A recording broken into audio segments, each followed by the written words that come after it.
Hello and welcome back to another episode of the Financial Independence Show, where today I'm going to catch up with Justin, who I haven't spoken to in probably around 3 weeks. Justin, you've been out in Africa hiking Mount Kilimanjaro, or you just corrected me, Kili is what most people call it because it's a lot easier and shorter to pronounce.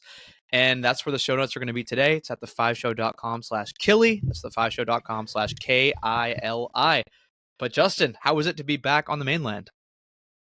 Well, it feels good to have, oxygen to be back down. It feels good to be like in a bed, a normal kind of routine, normal food, not just straight carbs. We can get into all that, but no, it was an awesome experience, but it definitely, I'm feeling like back to normal. It takes its pound of flesh, when you go do something like that. I know you mentioned before you left, I think this was 2 or 3 weeks ago in an episode, that you didn't train at all, or hardly at all. You didn't go on any hikes. I know a lot of people will train, they'll do a bunch of 14ers. You didn't do any of that. So how did you fare? Yeah, I didn't do any like specific training. I mean, we work out on a regular basis, but I didn't do any kind of like hikes, rucks, no kind of elevation adjustments, like no going to, like I know James got to go to Colorado and spend a little time at higher elevations. And that's another thing, I'd researched is that everybody's body is just different. It's not like a sign of, hey, Cody's in better shape, so he's not going to get altitude sickness. Like it doesn't really work that way. It's not like, oh, you're younger, you're in better shape. Now you can be acclimated as far as spending more time at higher elevations, which can help with that sort of thing. But as far as two people, both coming from sea level, one could be in better shape and still get kind of hit with the altitude sickness. So I did catch something. I don't know if it was like strep or what it was, but it knocked me down pretty bad. My throat was just super raw, coughing up stuff, like couldn't sleep for a couple days. So that definitely made it a little tougher. And then I think I started getting some altitude kind of sickness symptoms as well. But it was an amazing trip. That's kind of like a small asterisk on like, yeah, it made it tougher for me. They do check your vitals every day, which is like an interesting thing. They're checking your like your oxygen levels and your resting heart rate to kind of look to see how bad you're being impacted. That last night that they checked us before we went to do the summit, which I was feeling pretty rough. My resting heart rate was like 125. Oh, wow. And it's normally like 45 to 52 kind of range. And my like oxygen level was like 70 something, like 72, and it's normally like 99, basically 100%. So I was definitely feeling it between both altitude and some other kind of bug that I got, but push through it. So I know we have a lot of spreadsheet nerds in our audience, both of us included, and I wanted to dive into a little bit of the logistics and the numbers. I know this is something that you've had on your map for a while. A lot of our other friends actually coincidentally either did it at the exact same time as you. I know James did it. I know Emily did it. His wife, Rachel Richards, did it. I've seen a lot of other people in the past couple of months do Kilimanjaro. I don't know if there's just a big craze this year or what, but it just seems like it's something that's on a lot of financially minded people's bucket lists. But so how did you book it? What are the logistics like? How many days? How much money does it cost? All the good stuff.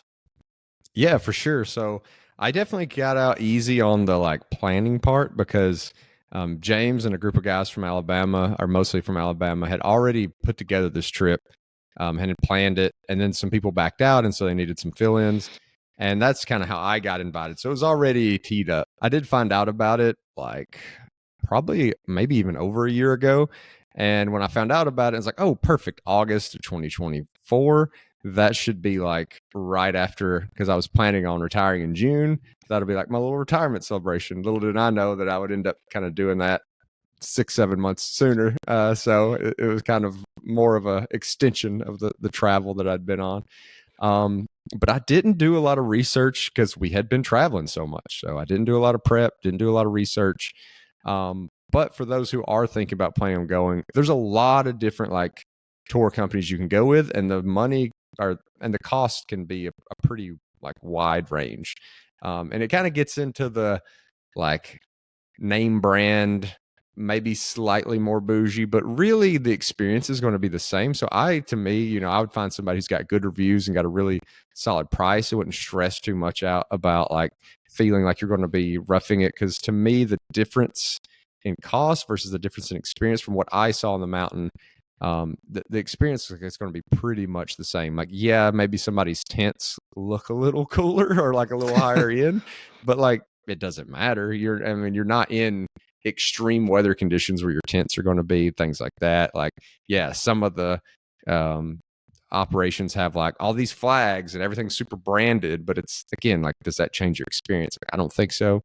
So the team we went with was about 17, maybe $1,750 all in. So that includes like airport transfers, your hotels.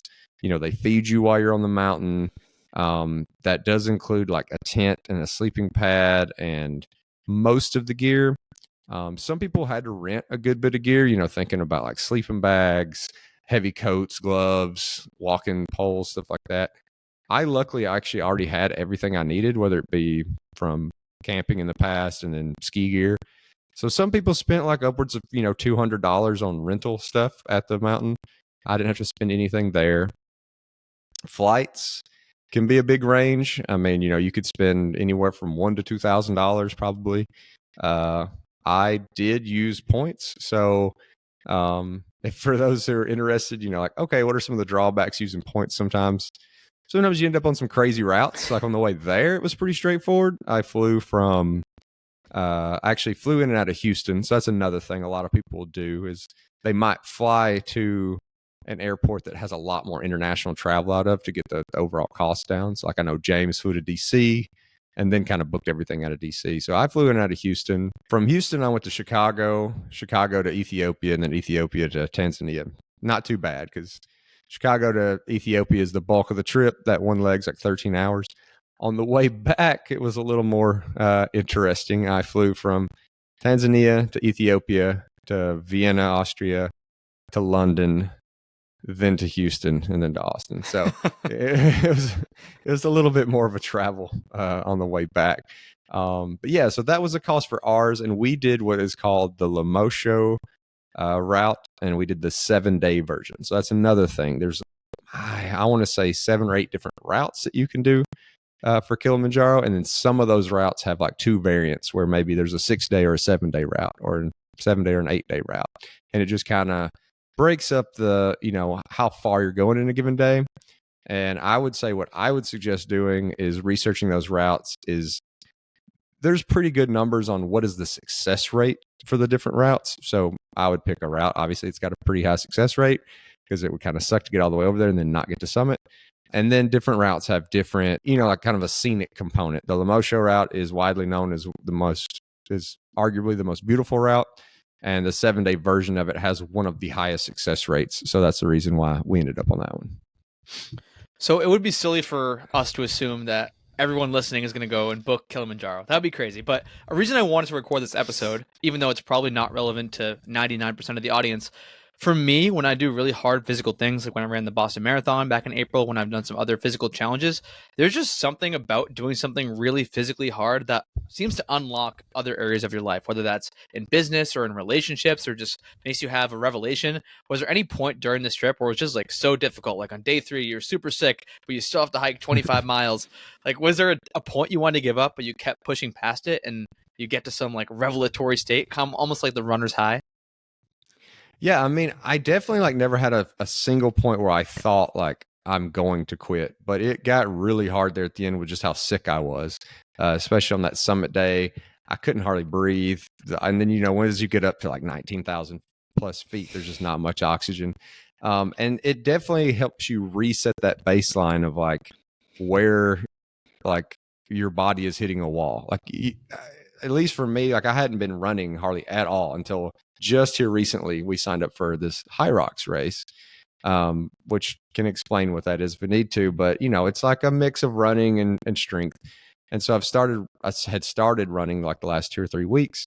And for me, when I first start running, like it feels like 1 mile in, like, oh, my body can't do this. I need to stop. Like, and you realize like, no, if you just get past that little hump, then you get into a groove and you can kind of keep going. And I know you've been trained for marathons, so you're probably like very familiar with thinking like your body's kind of trying to tell you like, hey, like, why don't you just quit? And Yeah. once you figure out how to like push past that, and then you get into a groove. And I think,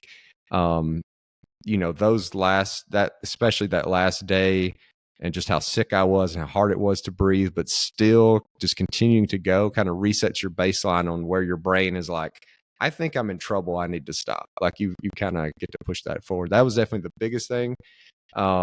As far as like, you know, like what it maybe helped me see is it kind of doubled down on like, yeah, these are the type of trips I love.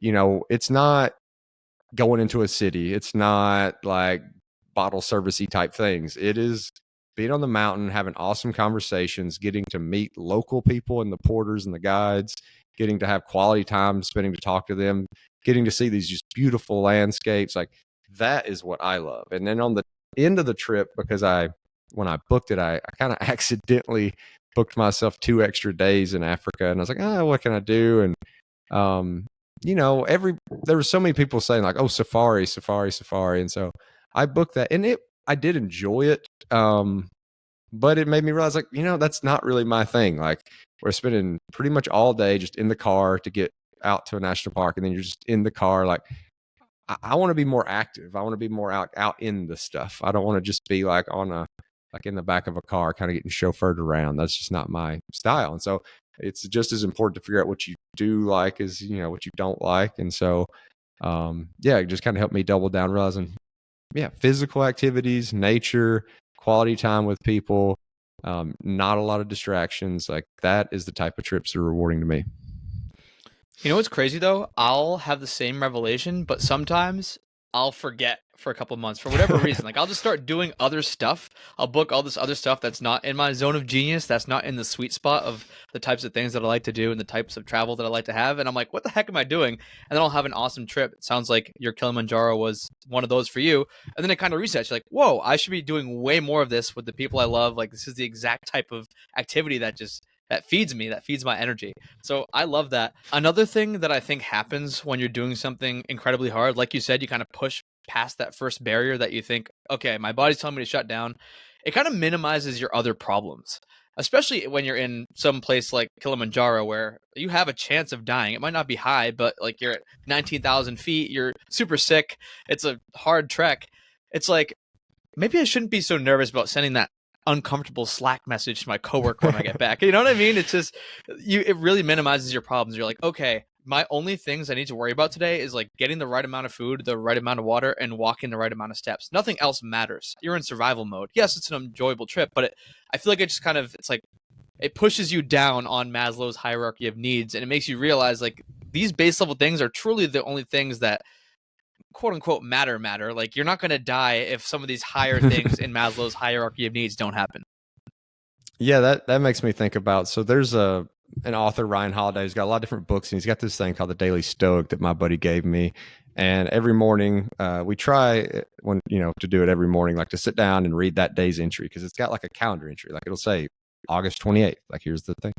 And so there was one recently that reminded me of a conversation we had about how, like, given enough time, luxuries become necessities in our mind.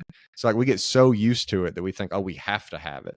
And then, whether it be an economic downturn or some kind of maybe health mishap, like when life forces you to change and to have to give up some of that stuff, it can be really difficult if you get super used to thinking, I must have it this way, I must have it this way. And so in having these trips where you get to see, like, with everything else stripped away, I can still have an awesome time. I can still really enjoy myself. I can have this amazing experience. It helps, like you said, kind of reset like what is truly necessary and what's just kind of the noise and the fluff. We actually had a lady this past weekend who was complaining about her stay in our Airbnb because there were spiders outside. I'm Outside.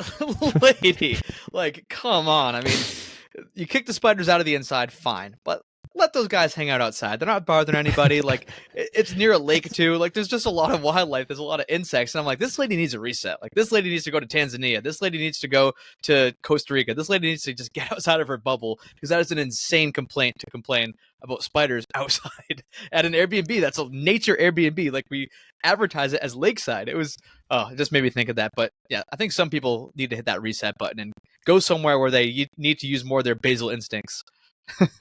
Yeah, we had a guy who had like a 20-minute back and forth with us about a tea kettle. Like he's like, I'm like, well, we have a Keurig that puts out hot water. We have pots that you can put hot water in. Like we've got French presses. Like he's like, yeah, but you really need a tea kettle. And I'm just like, okay, like I don't know, like what? It's hot water. Like what do you need? Yeah, first world problems at its finest. I am curious though, Justin, because I was kind of bummed I couldn't go on this Kilimanjaro trip. We just have a lot going on. We can cover this in another episode, but we are moving forward. We're getting all of our plans approved to build our forever home on the lakefront property we have in Central Mass. So that's super exciting. So we didn't want to take a 2-week trip out to Africa when we have all these town meetings and all this paperwork we have to be delivering back and forth to the Registry of Deeds, all the fun stuff. Like I said, we can cover that in another episode. But what is a day in the life? Like, what does it look like hiking Kilimanjaro? I know you said you did 7 days. I can't imagine all the days are super dissimilar. So what does it look like? You wake up in the morning and then what happens? Yeah. So as like a backdrop too, there's 7 of us on this hike. Different trips have different amounts of people. There's 7 of us hikers. There's 23 like support people. When you think about that ratio, I mean, it's like a 3 to 23 between guides, cooks, porters. So people just straight carrying stuff. And so every day you're just carrying the water that you need from point A to point B, maybe a snack that you want from point A to point B, and then the layers you might want to change into through that part of the day. Everything else is being carried up by the porters. And so a typical day is you wake up at like 6. They actually came around and would serve you like hot tea or coffee, like right at your tent door, which was super nice. Like I've definitely never been camping this way. Like I've been backpacking before, but I'm carrying everything. I'm not eating hot meals. Like to me, this is borderline bougie. So they're coming around. They give you, coffee or tea in the morning at 6. Generally by 7, breakfast is ready. But in that time, that's the time for you to pack up everything into your duffel that the porters are going to carry, get all your stuff into your day pack that you're going to need. And, so basically when you're done eating, you need to be ready to like start walking. So you're not going back to your tent. You're not doing anything else. So from 6 to 7 is kind of the waking up, packing stuff away. Breakfast is at 7. There's like a separate tent that they have set up that has like tables and chairs and, plates and silverware and all that sort of stuff. And you get a hot breakfast. It might be like porridge or something like that. There's definitely a lot of carbs on a trip like this, but there was also normally some eggs and maybe some kind of vegetables and fruit as well. And then you start hiking at like 8:00.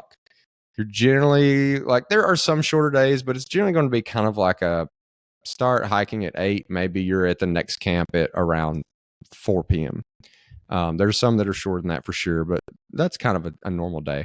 By the time you get to that spot, the crazy thing is, even though you left camp and your tents are still there, like there's still stuff there, these porters are so like good at what they do and so fast that they not only like, they get everything up and they beat you to the next campsite, even though they're carrying like 40 kilograms and you're probably carrying 6, maybe. They're going to beat you to the next campsite and have the camp already set up. So they're going to have your tent set up. They're going to have the little dining part set up. And when you get there, maybe you'll rest for a little bit, whatever, but then they'll have, dinner ready for you. Generally somewhere along the way, they also would have a, like quote unquote, like surprise where all of a sudden you come around a corner and they've got a table set up with some little snacks and like hot tea, like as like a little break throughout the day.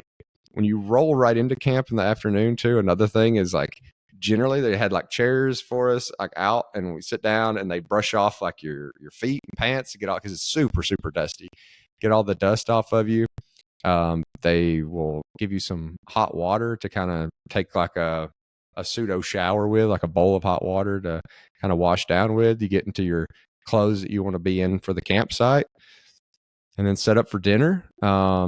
You'll do a brief about the next day. So they'll let you know kind of what the plan is for the next day. They'll take your vitals, hang out for a little while, then go to sleep. And that's pretty much the way every day is. It's kind of waking up at 6, hitting the road at 8, stopping by like 4. You're generally going to have 3 hot meals a day. So they're going to, whether that's setting up lunch somewhere halfway or whatever it is, or sometimes you would even get to camp and have like a late lunch, like that you finish the day a little early, but you have 3 hot meals a day. They're setting up the tents for you. They get you new drinking water when you get to camp. And yeah, so start at 8, like wake up at 6, start at 8, finish at about 4. Most people are going to sleep at like dark, and just kind of rinse and repeat. That sounds way bougier than I was expecting, to be honest. The 3 hot meals a day is crazy because if it was me, it would just be like 500 calorie protein bars, and Yeah. yeah, I'd be carrying the bare minimum. Do they carry all the stuff from the very bottom, or do they get replenished like at every campsite? They carry most of the stuff. There is one point on like day 4 where just the way the route goes, it's very close to the city, and they're able to get replenished on things that they ran out of, or yeah, just kind of like where they don't have to carry everything at once. But yeah, I mean, there was stuff that I wasn't expecting when you think about like vegetables or green beans and stuff like that don't have a lot of, don't have a lot of calories per weight. They were still serving stuff like that. Like you weren't without vegetables. You don't have a ton of meat. It is mostly carbs, a lot of potatoes, a lot of bread, a lot of rice. You're burning a But lot all day, though. yeah, and Yeah. the food is super tasty, and like a lot of the vegetables would be in this kind of. There's a lot of kind of curry, like almost Indian flavor influences in Tanzania. And then I don't know enough about it to speak scientifically about it, but I had read a couple articles that says your body actually doesn't process protein and fat super well at high altitude. So not only do you need the carbs for the amount of calories you're burning, but also I don't think your body handles the other macros quite as well. As far as how many calories you are burning, maybe a normal day is that kind of like 4,500 range, but the summit day, I remember because on the summit day is very different than a typical day. You're going to start different groups going to start different times based on their speed, but maybe like midnight, 1 a.m. Like we started at 1 a.m. on the summit because you're trying to summit at basically sunrise. Generally, the weather's better at sunrise, which that's another thing I need to talk about is our summit day weather, which was historically bad. But that day, by 9 a.m., which is the time it was to get to the top and then back down to our campsite, I'd already burned 4,000 calories. And that day I burned about 8,000 calories. So you're definitely, you don't have to worry about what you're eating. Eat whatever you want to. Eat all the snacks, pack the M&Ms, like whatever. Have fun with the food because you're going to burn it. So I definitely want to hear about this horrific summit weather. But before I forget, was there anything that you wish you had packed or known before you went that if you could go back a couple weeks before you flew out to Tanzania that you would have packed or would have learned beforehand? Yeah, I mean, which I will say, like I felt I was very happy with 99. I had plenty of warm clothes. I packed these things called, I can't remember the name of it, but they're like these big sheets, like these maybe 8x8 sheets of cloth-like material that you just put a little water on and they sud up and you can like bathe with them. To me, they're way better than just like a wet wipe or something. So I would highly recommend those. Highly recommend having something like a Jolly Ranchers or cough drops, just something to kind of keep your mouth from getting dried out. Definitely have something to cover your face. I had a buff to cover my face, but I honestly think that I would have packed something like a true N95 mask. The dust is just that bad. I mean, you're getting just so much dirt in your like nostrils and stuff, no matter what you do. That I would have packed like a real mask and then put my buff over it just to maybe not make it look so weird. But the thing that I wish I would have packed, and that I would recommend people is like, you don't know if you're going to get like sick. And so I wish that I would have packed things like Dayquil, NyQuil, like stuff to help me with all the coughing and stuff during the day and stuff to help me sleep at night. Cause I had like 2 nights where I just did not sleep at all. And then, maybe things for like heartburn, indigestion, that sort of thing. So I would have packed more medicine type things just in case if I were to do it again. Definitely the battery banks too. That's something that some people ran out. I actually had plenty. If you're packing smart, you're going to have plenty of weight allowance left over to pack a couple extra of those battery bricks. I was surprised to see you guys had service for at least some of the trip. Was it just regular old service or was it like Starlink, Elon Musk's Wi-Fi, or how are you doing that? No, it was like regular cell service, and it was just at very certain points, and it would be really weird. Like you would be in a campsite, and it was like no service. Like can't get a text out, and then all of a sudden an hour later your phone starts going crazy and it like hits some 4G LTE. Huh. So it's definitely sporadic, and different carriers are going to be different. But yeah, there's probably at least 3 spots along the way where you get pretty solid service.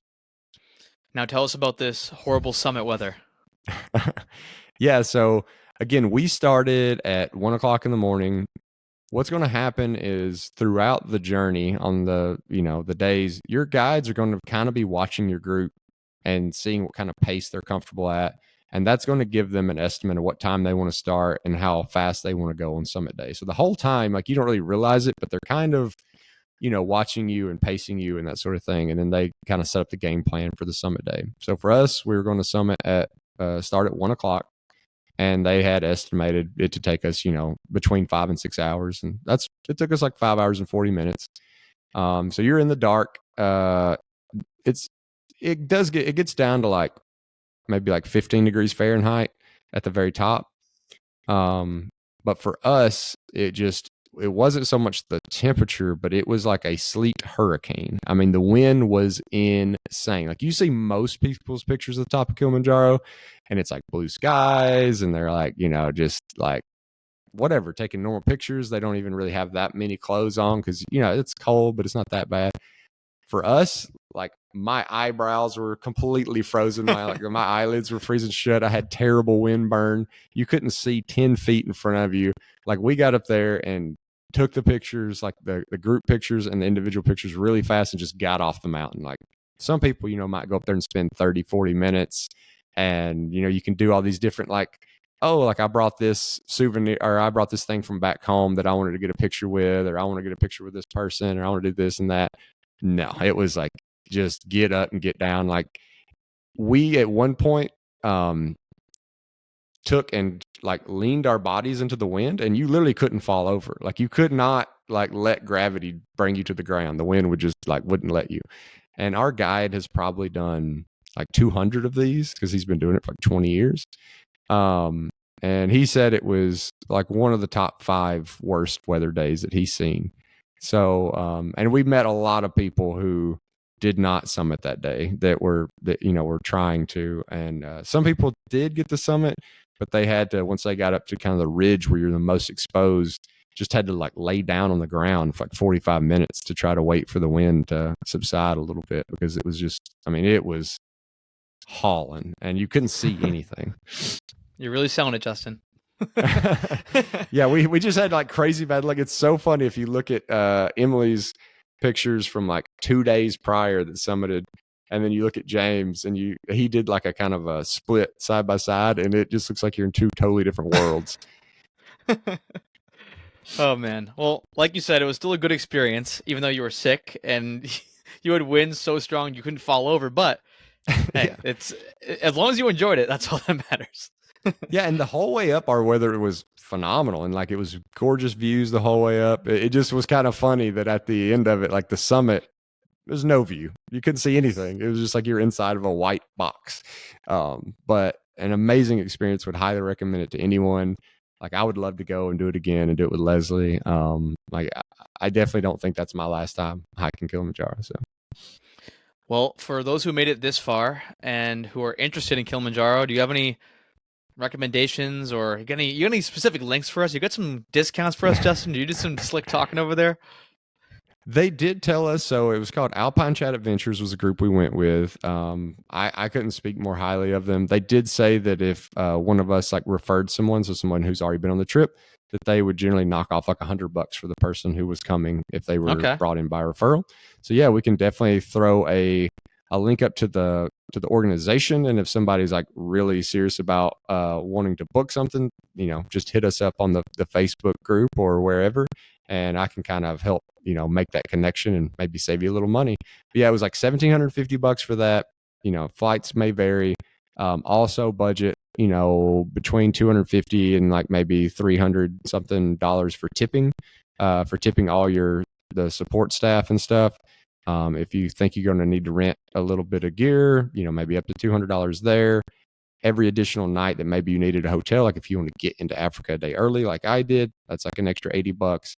So hopefully that gives everybody just an idea of a budget that you could see on something like this, which again was the Lemosho 7-day route. you.